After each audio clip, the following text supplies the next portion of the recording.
I'm Rob McConnell, and welcome to the X Zone, a place where fact is fiction and fiction is reality. Today on the X Zone, the Great Lakes Triangle of North America.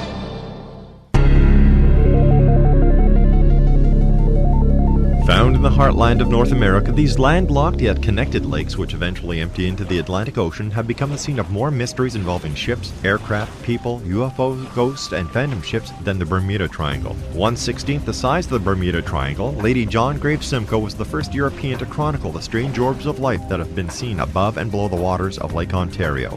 First Canadians tell of great cities which surrounded the Great Lakes where men flew without wings. The Great Lakes Triangle of North America, one of the world's greatest mysteries, right in our own backyard.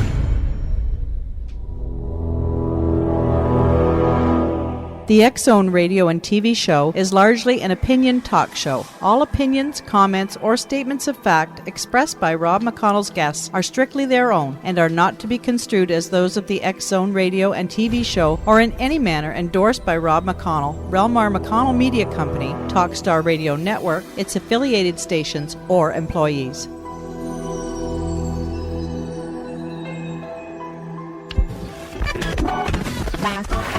All Hit Radio.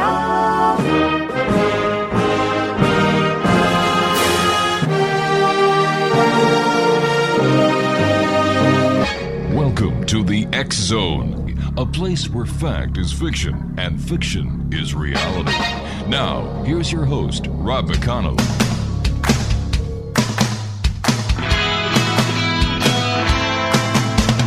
You doing that thing you do, breaking my heart into a million pieces, like you always do. And you don't mean to be cruel, you never even knew about the heartache I've been going through. Well, I try to forget you, girl, but it's just so hard to do. Every time you do that thing you do. And welcome to the X Zone, everyone. My name is Rob McConnell, and for the next, 4 hours, I'm going to be your host and your guide as together we cross the time-space continuum to this place that I call the X Zone. The X Zone is a place where people dare to believe and dare to be heard. It's a place where fact is fiction and fiction is reality. And we come to you Monday through Friday from 10 p.m. Eastern until 2 a.m. Eastern. And then the show is repeated 3 times by various networks in a 24-hour period, including the Talkstar Radio Network, X Zone Broadcast Network, and Star Cable. If you'd like to give us a call, toll-free worldwide, 1-800-610-7035. My email address is xzone@xzoneradiotv.com. On MSN Messenger, xzoneradiotv@hotmail.com. And our website, www.xzoneradiotv.com. We are making changes as we speak, X Zone Nation, to the X Zone store. We're going to be changing the entire look of the X Zone. And I'd like to thank John Reynolds and the good people at SEFX 3D for all their help in not only Paragators, but their graphic design department, which is just doing a phenomenal job on some great new artwork for us. And if you'd like to take a look at what's coming up, just go to www.xzonestore.com. That's XZONE store.com. It is Monday, April the 26th in the year 2010. And Stephen Hawking said today that if aliens were to come to this planet from a distant planet, they would have the same effect, or they would probably have the same effect on Earthlings as the Europeans had on the Native Americans, which, that makes a lot of sense. So how come none of the woo-woo factor in the world of UFO has ever thought of this before? It makes a lot of sense. So what does this tell us? That people who claim to have had ET experiences were just imagining these things? And because, Stephen Hawking is a pretty smart guy, and he made a lot of sense with this story that came out. And what we did was we sent it to all the members of the X Zone Nation who are part of our mailing list. And if you'd like to become a part of the mailing list, just go to our website, www.xzoneradiotv.com. My guest this hour is Hy Kaplan, and we're going to be talking to Hy over the next hour. Not only is he a business professional, but he also is involved with the psychic world. He recognized he had psychic ability when he was 32 years old, conducted personal readings for several years before he expanded into the corporate world. He formed a partnership with his aunt, who is also a psychic, under the partnership Advisor Associates. He hosted a radio show called The Psychic Hour for 2 years. The show permitted audience participation. Mini readings were provided on air. And he did all the readings together with were solicited from the businesses and corporate leaders, and he calls himself a corporate psychic. So we're going to be talking to Hy on the other side of this commercial break as the X-Zone starts for today, Monday, April the 26th in the year 2010. Once again, our contact information, 1-800-610-7035, toll-free worldwide. Email xzone@xzoneradiotv.com. On MSN Messenger, xzoneradiotv@hotmail.com. And our website, www.xzoneradiotv.com. And yes, for more information on the TV series Paragators, www.paragators.org. And don't forget the new X-Zone store at xzonerestore.com. We'll be back on the other side of this break. Don't go away.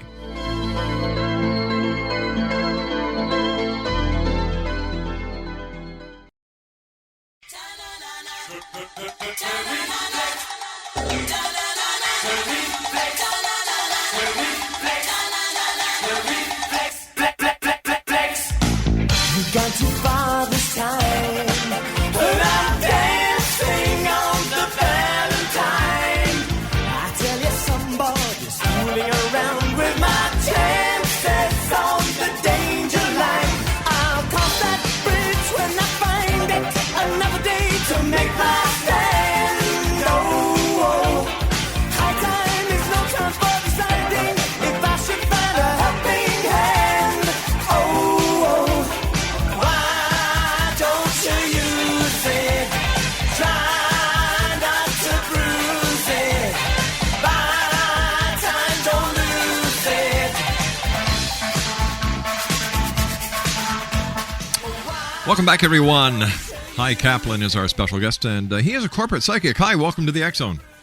Thank you. How are you? I'm doing great. Thanks very much for joining us. Hy, tell us a little bit about your journey from corporate world into the world of psychic phenomena, and now combining the two to be a corporate psychic. Well, going into a corporate psychic was probably the most fun thing I've ever done in my life. Mm-hmm. Going into a corporate office, I mean, you couldn't go to anybody except the CEO. Right. Because if anyone would bring a psychic and say, geez, we're going to use a psychic to a CEO, they'd be thrown out. So all my dealings had to be through the CEO. And it was like an intrigue situation. I thought I was a great spy. I had to change my business cards. I had to fax information when no one was there. They would give me secret signals. Unbelievable. But the hardest part was getting to them and getting them to agree that the information would be viable for them, even though they might not believe in psychics. What was the hardest part about your journey, and why did you decide to target corporate people? The hardest part was making the decision to go in there and recognizing that it would be a very difficult task because, as I said, it was not an accepted thing in the corporate world. Right. And to penetrate it, to make them be willing to deviate off their normal, traditional mode, very difficult. But I went into corporate psychic because after doing a lot of personal readings, people kept asking me about business. Well, what about my business here? What about that? How about my partnership? And I said, sounds like a big business to me. So I decided to deviate and go into the business world and see what I could accomplish. So I actually made the initial penetrations. I actually opened the door for psychics in businesses. It's still not open, but at least I cracked it open.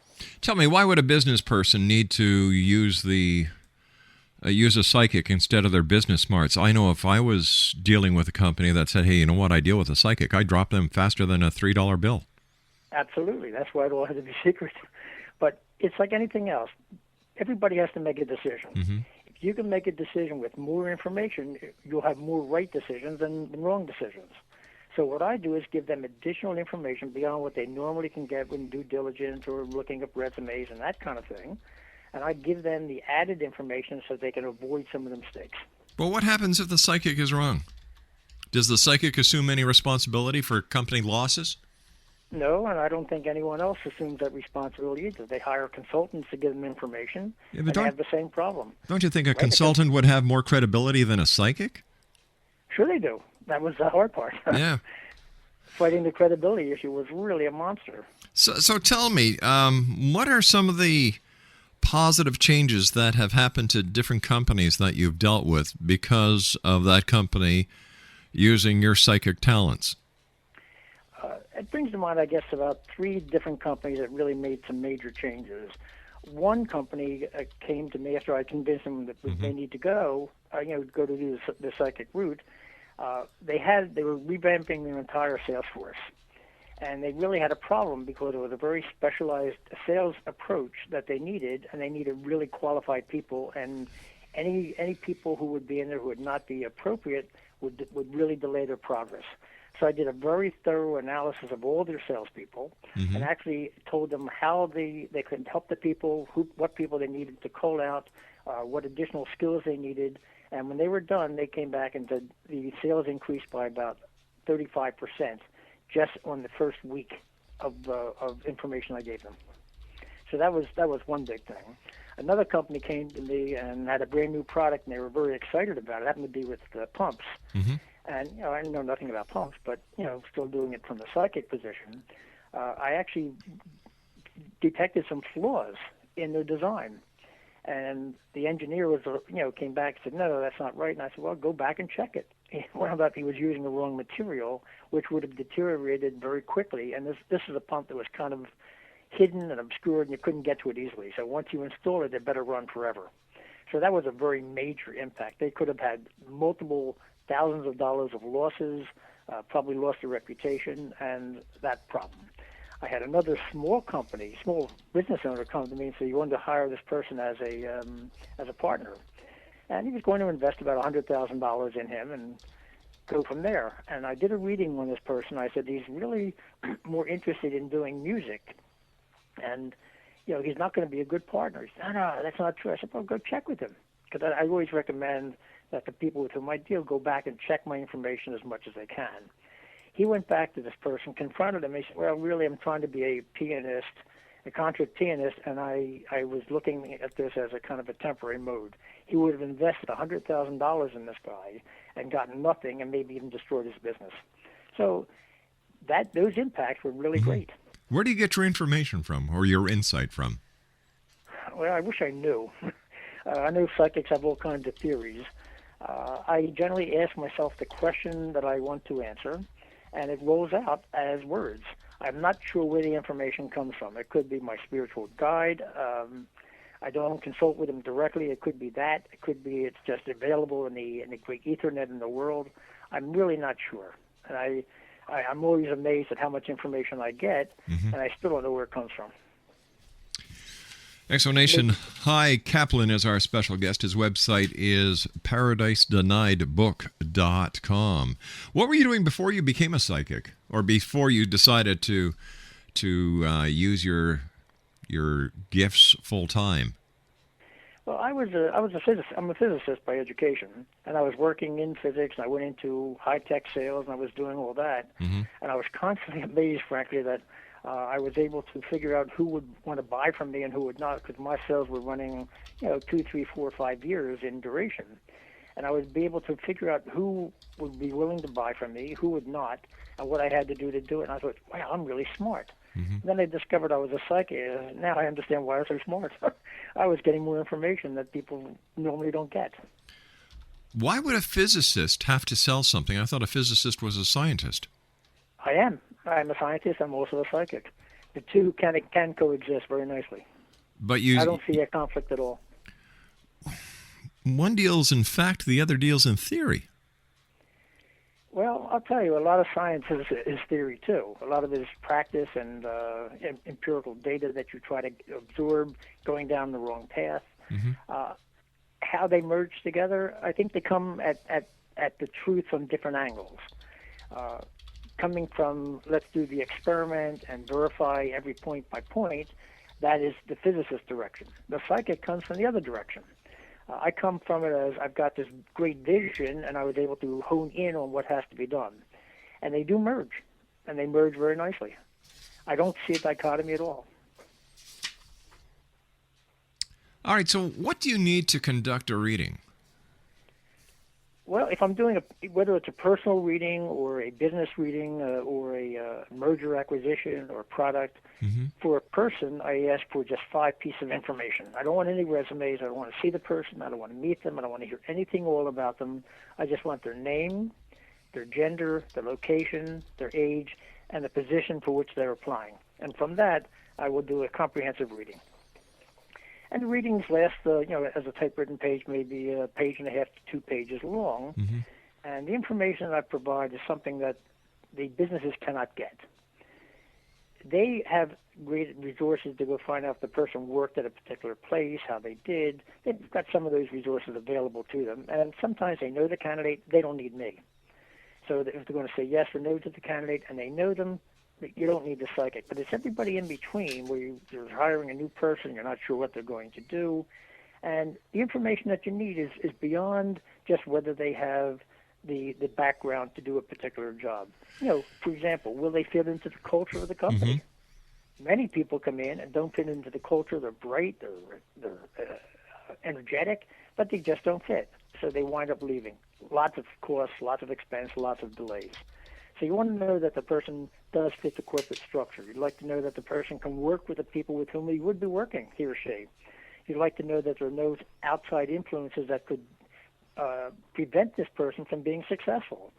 Perhaps they're on drugs. Perhaps they've got a record that they've been hiding. Perhaps their capabilities aren't up to what they say they are.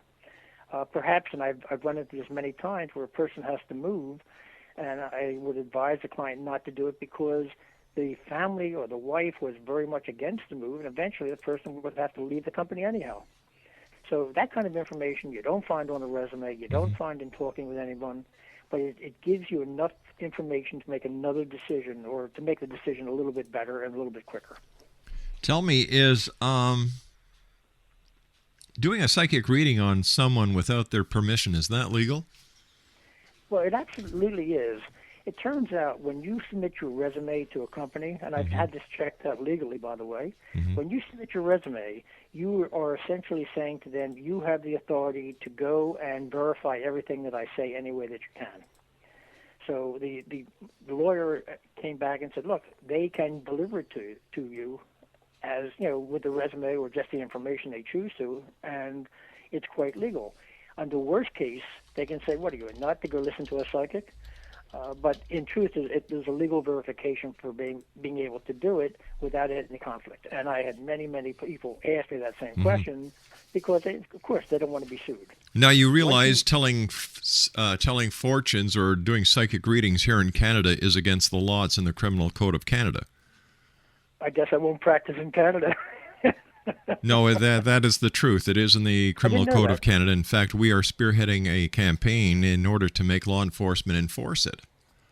Really? Yes, because there are a lot of people. There are a lot of people who are not credible, who are out there high, and they are doing it for one reason, while you and other credible people are doing it to help people.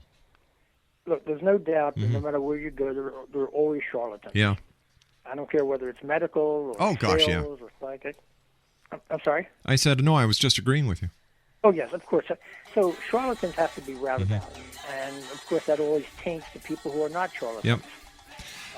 Hi, stand by. We've got to take our commercial break with the news at the bottom of the hour. X Zone Nation, this is the X Zone. We're coming to you from our studios in Hamilton, Ontario, Canada. For more information on Hy Kaplan, his website is www.paradise-deniedbook.com. That's www.paradise-deniedbook.com. This is the X Zone. My name is Rob McConnell. We'll be back on the other side of this break. Don't go away.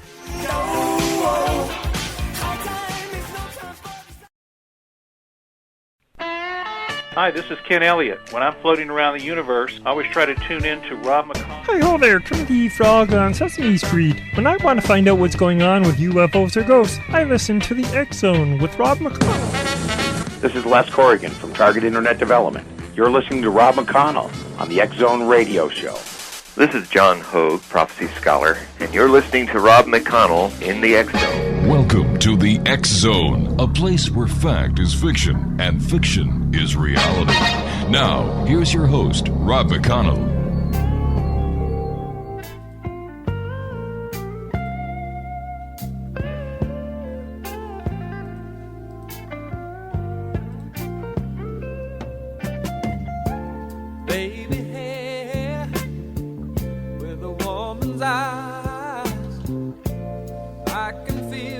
Watching in the night, all alone with me, we're waiting for the sunlight.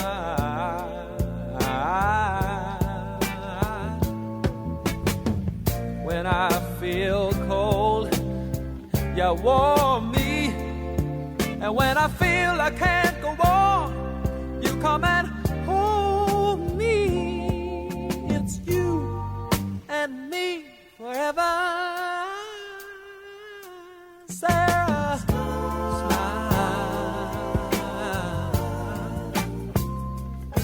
Oh, won't you smile for me, Sarah?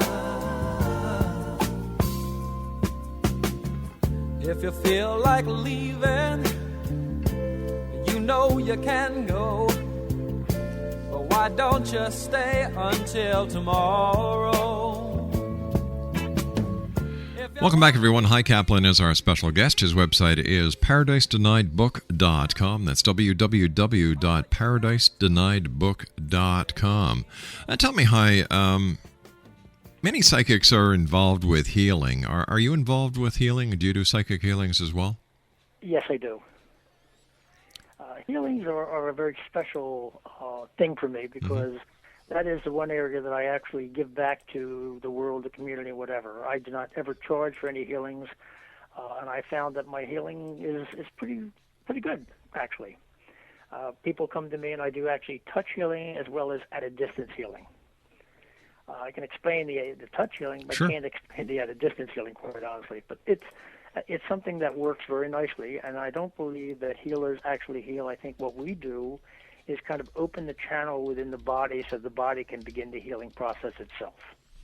So it may be a misnomer to say we do healings. I think we promote healing as opposed to actually heal. Now, are they illegal in Canada too?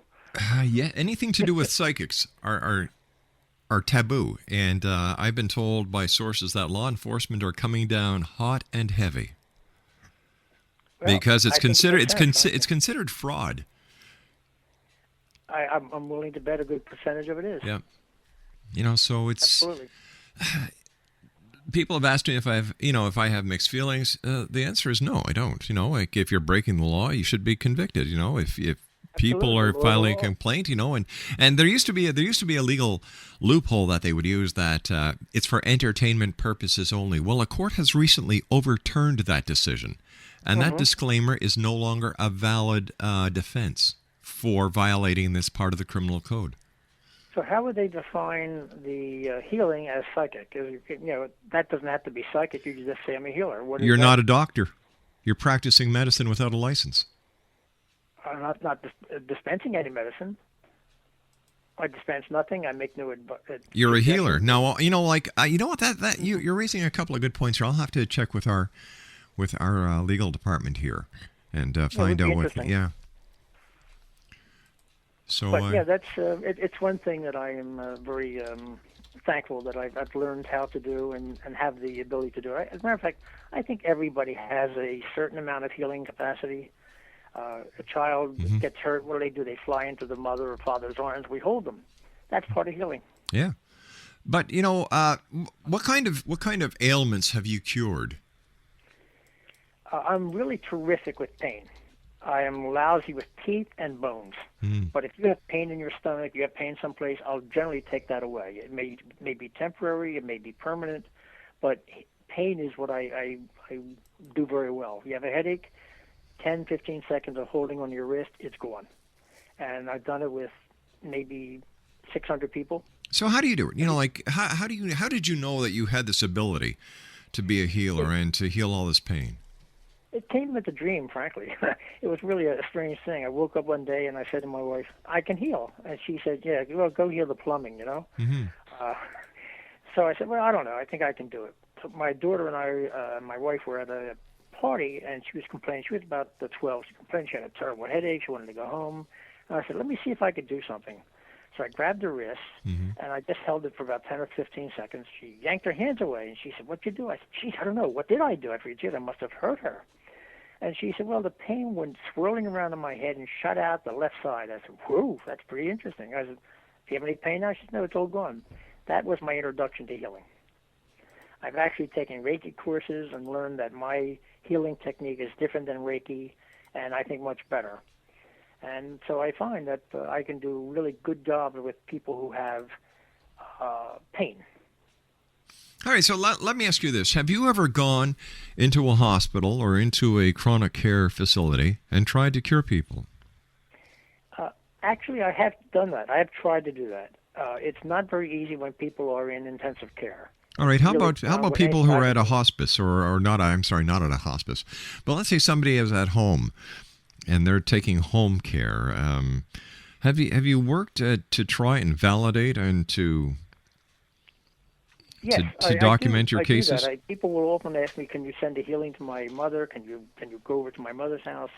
And again, I'm not going to take them out of their path of if it might be toward death or whatever it is, but I can ease the pain, I can ease their comfort, I can make them feel more relaxed and comfortable. Is this That's what I bring to people who are older. Is this psychosomatic on the side of the person because they think or they believe that someone is doing a long distance healing, that they actually put themselves into such a state of mind that their pain is still there, but because of their belief in somebody trying to help them, they feel as if it subsides?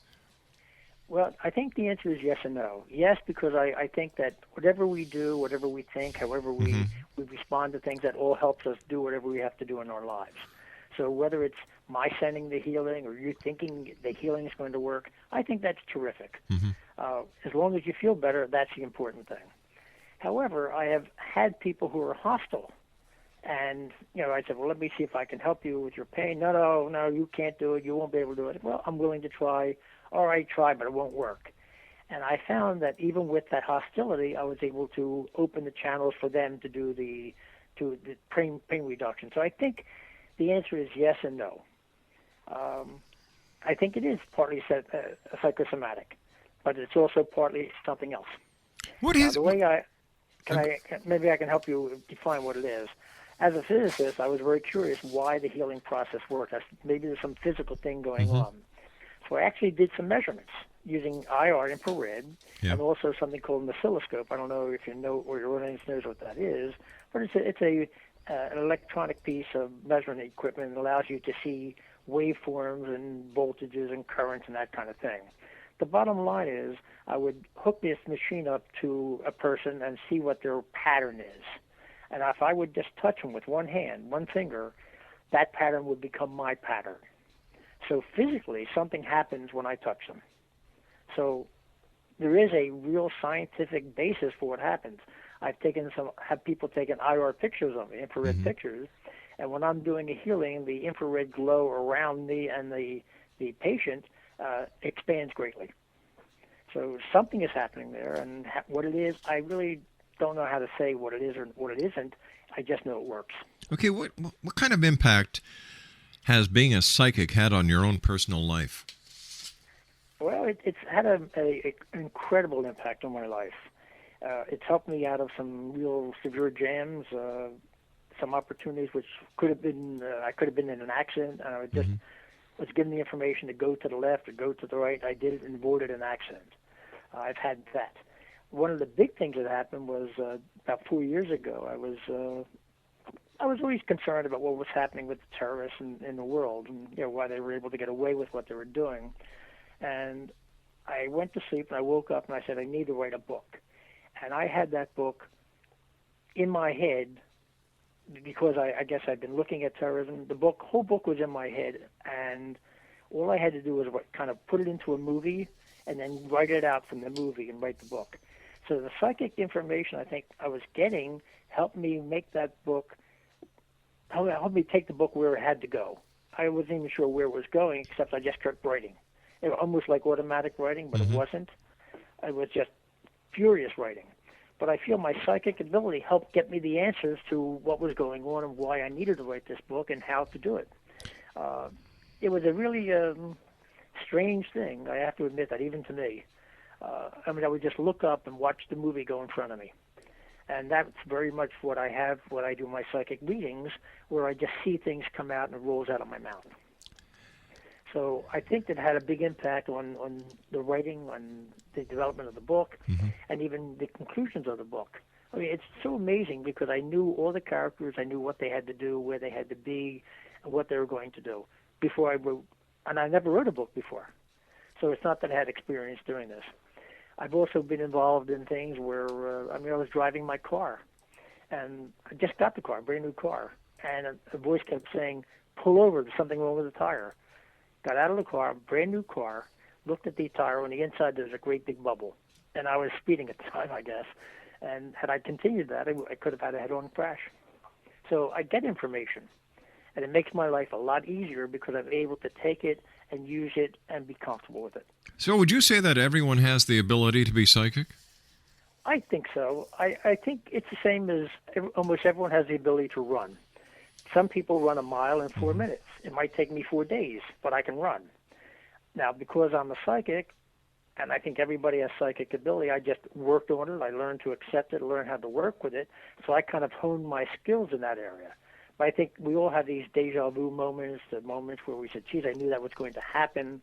I think that's all part of a psychic phenomenon. All right, so why don't people go into their inner selves, find their own psychic ability, and figure out their own lives without having to go to a stranger to do it? That's a tough question. I don't think a lot of people are comfortable with what they do with themselves. I don't think people a lot of people will not accept it as a pathway for themselves. A lot of people look externally for answers because they can't find it themselves or they're blocked. It's a very complex issue. I don't know what the answer is. I know for myself, if I could tell people learn to use your psychic ability would help you, I think it would be great. And I teach people to do that by saying, write in your journal with every decision that you make. You make a decision, write it down, yes or no. And then go back and take a look at it. And you will find the decisions that you make instantaneously that, guided by your psychic ability, are almost always right compared to the one you outthink. Don't you think there might be a chance that someone who believes their psychic ability is next to godliness, and Lord, I've met enough of them in my lifetime, that they could actually do more harm than good? Because what a psychic does is plays with a person's psyche, their mind. And psychics are not trained psychologists. They could inadvertently give this person wrong information, or they could have someone sitting in front of them who is suffering from a mental illness or disorder that they help push over the edge. Look, I think that possibility exists. I think it's something that even professionals who are psychologists can do the same thing if they're not a good psychologist or a psychiatrist. But at least a psychologist has a bona fide degree. They're not wannabes who 9 times out of 10 go on the internet, pay $35 before they realize that if they go to Staples and buy a certificate software package, they could print out their own certificates calling themselves doctors, reverends, sisters. And, it's come to the point where psychic phenomena is turning into a 3-ring circus. I think that in some ways it has. I think in some ways it's been demeaned. I think the charlatans have done a lot to hurt psychics. I think that there are some good psychics who do a lot of good work to help promote the concept of being a psychic. But yeah, your point is that could they do damage? Absolutely. I think everybody can do damage. I mean, we go to our friends and say, what do you think I should do? It's the same thing as... All right, so what can we do to turn the tide there where we could actually clean up the act of the psychic world? Well, frankly, I think one of the things that Canada's doing is very worthwhile. I think it'd be great to rat out these people who are preying on people. I think you can have a somewhat of a test, because I'm tested every time I go into a corporate world, they asked me to give them a sample of what I can do, and I asked them to give me someone that they know. Just give me the information. I'll give it to them, and they can verify whether I know what I'm doing. So there could be some ways to regulate. There could be ways to measure it and test it. I think a license would be a right thing to do. I think if you're not afraid of those things, and you feel secure in it, those things don't bother you. So what you're saying, it needs to be there needs to be some regulations. It needs to be regulated. It could be regulated. Yeah. I think it would be a good thing because that gives us credibility for those. We're doing the right thing. Exactly. You and I have to take our final break. Please stand by, Hy. When we come back, more with our special guest this hour, Hy Kaplan. His website, Exonation, is www.paradise-denied-book.com. That's www.paradisebookdenied.com. This is the X Zone on the Talkstar Radio Network, X Zone Broadcast Network, and Star Cable. Toll free 1-800-610-7035. Email xzone@xzoneradiotv.com. On MSN Messenger, xzoneradiotv@hotmail.com. And our website, www.xzoneradiotv.com. If you'd like to find out what's happening in the world of Paragators, www.paragators.org. And the X Zone store will be up later on tonight, we hope, with all the new artwork that you can see in a video that we prepared at xzonestore.com. I'll be back on the other side of this break. Don't go away. When I feel cold, you warm me. And when I feel I can't go on, you come and hold me. It's you and me forever.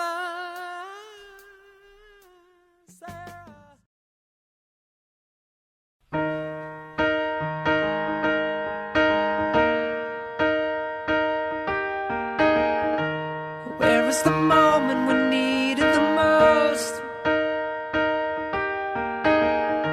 You kick up the leaves and the magic is lost. Tell me your blue skies fade to gray. Tell me your passion's gone away. And I don't need no carrying on. You stand in the line just to hit a new low. You're faking a smile with the coffee to go. And tell me your life's been way offline. You fall into pieces every time. And I don't need no carrying on. Cause you had a bad day, you take it one down. You sing a sad song just to turn it around. You say you don't know, you tell me don't lie. You work on a smile and you go for a ride. You had a bad day, the camera don't lie. You're coming back down and you really don't mind. You had a bad day. Hy Kaplan is our special guest. Hy, tell us a little bit more about your book. Let's see, you've got a couple of them. You've got Paradise Denied, and you also had a self-published book a self-help book that you published called Saving Your Teenager's Life. Yes, that's quite true. The Saving Your Teenager's Life was written when I was working with Tough Love and dealt with about 500 kids who were on drugs and alcohol and abusive to their parents and getting in trouble in school and so forth. And this was about a long time ago. But the book was really a self-help book which says if your teenager does this, here's what you should do and why you should do it. It's the right thing to do. Here's the wrong thing to do. And that way you could help settle some of these issues that are running around and causing families to kill each other. So that was the one book. The Paradise Denied is kind of a different animal. It's a story. It's a novel, of course. But I feel as though there's some purpose for it. And I was very driven to get this story out. And the story really centers around the fact that I believe the governments of the world are fighting the wrong terrorists, and we can never win against terrorists. Why? Because we're fighting people who have the guns, and we're not fighting the right people who have the money, who provide the weapons, or who teach or preach terrorism. And if we fought those people as well as the people with the guns, things would change, and that's what I kind of propose in my book. So I think there's a real purpose, and as I say, it was one of these things that was just compelled to write. And I never wrote a book. I had no intention of writing a book. It was not my thing to do. But I just couldn't stop. It was just drive. Now, so where are your books available for listeners to go and buy? Well, they're available on BarnesandNoble.com and Amazon.com, and also Barnes and Noble bookstores. They're Excellent. also available on Books A Million. Super. So you can go online, or you can go to my website, and you can get links to go to those sites as well. And Exonation, Hy's website is ParadiseDeniedBook.com. That's www.ParadiseDeniedBook.com. Hy, the time is up where you and I have to say so long for now. Nice talking to you. I wish you much success with your books and in your corporate work, as well as your healing work. So until the next time you and I meet, take care of yourself, and thanks for joining us. Thanks, and thank you. Good luck to you, too. Thank you, sir. Bye. All right, Exonation, when we come back from the news at the top of the hour at 6.5 minutes past, we're going to be going to London, England. We're going to be speaking to Brian Houghton about history's mysteries. All this and more as the X Zone continues from our studios in Hamilton, Ontario, Canada. If you'd like to give us a call, 1-800-610-7035. Email is xzone@xzoneradiotv.com. On MSN Messenger, xzoneradiotv@hotmail.com. And our website, www.xzoneradiotv.com. And if you'd like to find out more about Paragators, www.paragators.org. And the X-Zone store will be up later on tonight with all new, fascinating artwork thanks to our good friend John Reynolds on SEFX3D.com. We'll be back. Don't go away. You work and a smile and you go for a ride. You have a better